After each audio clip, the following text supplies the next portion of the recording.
Hi friends, இந்த video வந்து நம்ம என்ன பார்க்க போகிறோம் அப்படின்னா, ஸோ நம்மளோட மெய்யழகன் திரைப்படம் வந்து கிட்டத்தட்ட வந்து 9 நாட்கள் ஆயிருக்குங்க ரிலீஸ் ஆகி. ஸோ 9 நாட்கள் முடியல நம்மளோட கார்த்தியோட மெய்யழகன் திரைப்படம் எத்தனை எப்படி வசூல் செஞ்சுருக்கு, ஸோ அந்த விருதை பற்றி அந்த வீடியோ டீட்டெயிலாக பார்க்க போகிறோம். கார்த்தி மற்றும் அரவிந்த் சாமி இணைஞ்சு இந்த திரைப்படம் வந்து வெளிவந்திருக்கு. ஸோ இந்த திரைப்படத்தை வந்து 96 பட இயக்குனரான பிரேம் தான் வந்து இந்த திரைப்படத்தை இயக்கியிருக்காரு. ஸோ 96 படத்துக்கு அப்புறமா வந்து ரொம்ப வருடம் கேப் கழிச்சு தான் வந்து நம்மளோட பிரேம் வந்து ஸோ மெய்யழகன் அப்படின்ற திரைப்படத்தை வந்து இயக்கியிருக்காரு. ஸோ இந்த திரைப்படத்தை வந்து சூர்யா ஜோதிகா இணைஞ்சு தான் தயாரிச்சிருக்காங்க.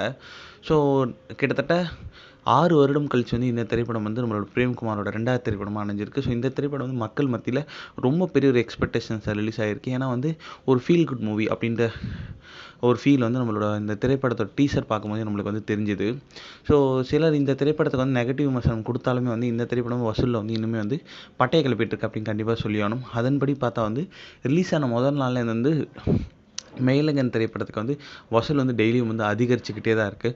ஸோ அந்த வகையில் பார்த்தா வந்து நம்மளோட மெய்யழகன் திரைப்படம் வந்து 9 நாட்கள் முடியல கிட்டத்தட்ட 43 கோடி வரைக்கும் கலெக்ட் பண்ணியிருக்குங்க. ஸோ இது வந்து கார்த்திக் வந்து ஒன் ஆஃப் த பெஸ்ட் வசூல் அப்படின்னு கண்டிப்பாக சொல்லியாடும்.